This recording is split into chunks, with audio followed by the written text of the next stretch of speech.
اس کے لیے یہ اب پاکستان کی جو ساودرٹی ہے اس کے لیے ایک تھریٹ بنتے جا رہا ہے.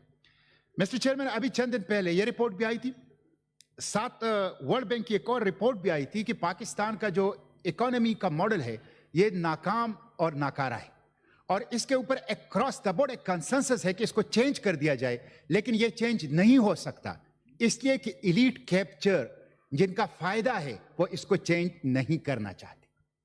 یہ اکنامک ماڈل جو پاکستان کا اس وقت ہے, اس نے پاکستان کو غربت دی, بے روزگاری دی, بدامنی دی, اس نے پاکستانیوں کے بنیادی مسائل حل نہیں کیے.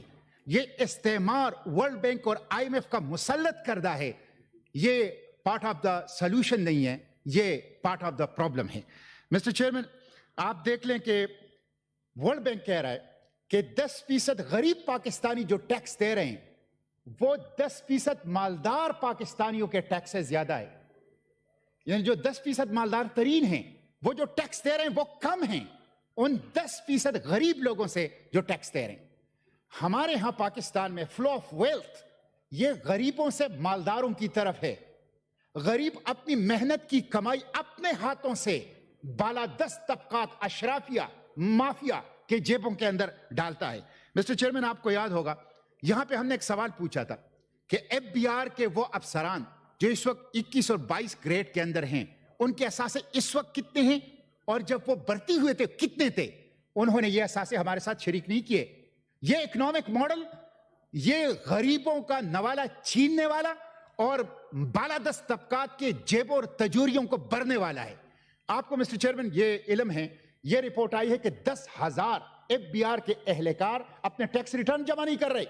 ہمارے پیچھے لگا ہوتا ہے, ہم جمع کرتے ہیں ہر سال, وہ پبلش بھی ہوتا ہے, لیکن 10,000 ایف بی آر کے افسران وہ کئی سالوں سے اپنا ٹیکس ریٹرن جو ہے وہ جمع نہیں کر رہا.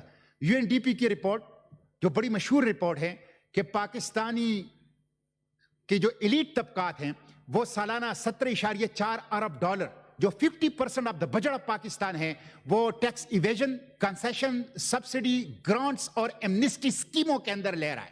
یہ ظلم کا نظام ہے مسٹر چیئرمین, ظلم کا نظام.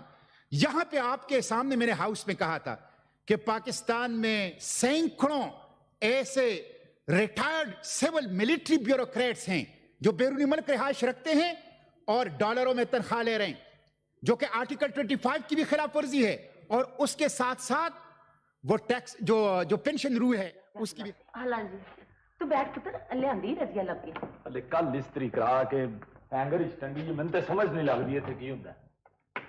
پرویز پتر کدھر جانا ہے قمیض پا کے؟ ہاں جی. کتھے؟ وہ دفتر وچ منڈا دوست ساڈے نال کام کردا سی, نوکری چھڈ کے باہر جا رہا ہے.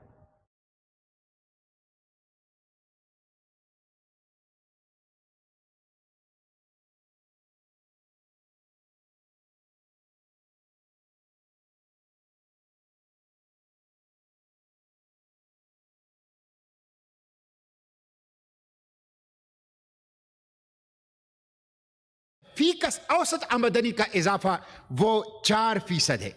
ہم جنوبی ایشیا میں ہمارے ہاں غربت بڑھ رہی ہے, جبکہ باقی جنوبی ایشیا میں وہ فیکس آمدنی ان کی بڑھ رہی ہے.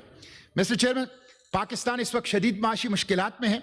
مہنگائی ہے, بجلی اور گیس کے بل ہیں, پیٹرولیم مصنوعات میں اضافوں کا, کچن آئٹمز ایسنشل میں اضافہ ہے, موسمیاتی جھٹکے ہیں, اور ترقی اور کلائمیٹ ایڈاپٹیشن کے لیے جو فائنینسنگ درکار ہے, وسائل درکار ہے, وہ ہمارے پاس نہیں ہے. مسٹر چیئرمین, یہ جو رپورٹ ہے ورلڈ بینک کی جس میں اسٹیٹ اون انٹرپرائزز جو پاکستان کے ہیں وہ ایشیا کے بدترین اسٹیٹ اون انٹرپرائزز ہیں, جو 458 ارب روپے غریب لوگوں کے ٹیکسوں کا وہ سالانہ لے رہے ہیں. مسٹر چیئرمین, ان ایس او ایز کی جو گارنٹیز ہیں اور خسارے ہیں وہ سالانہ ہماری جی ڈی پی کے سالانہ 10% ہے. 10% of the G D P اس وقت ہمارے اسٹیٹ اون انٹرپرائزز کی جو گارنٹیز ہے اور جو ان کے لاسز ہیں وہ ہمارے 10% of the G D P پہنچ گئے. 5 سال پہلے 6 سال پہلے یہ 3.6% of the G D P تھا. یعنی تیزی کے ساتھ ان خساروں کے اندر اضافہ ہو رہا ہے, اور اب یہ خسارے اس حد تک پہنچ گئے ہیں کہ ہمارے جو اسٹیٹ اون انٹرپرائزز ہیں ان کی قیمت اتنی نہیں ہے جتنے کہ ان کے خسارے بڑھ گئے.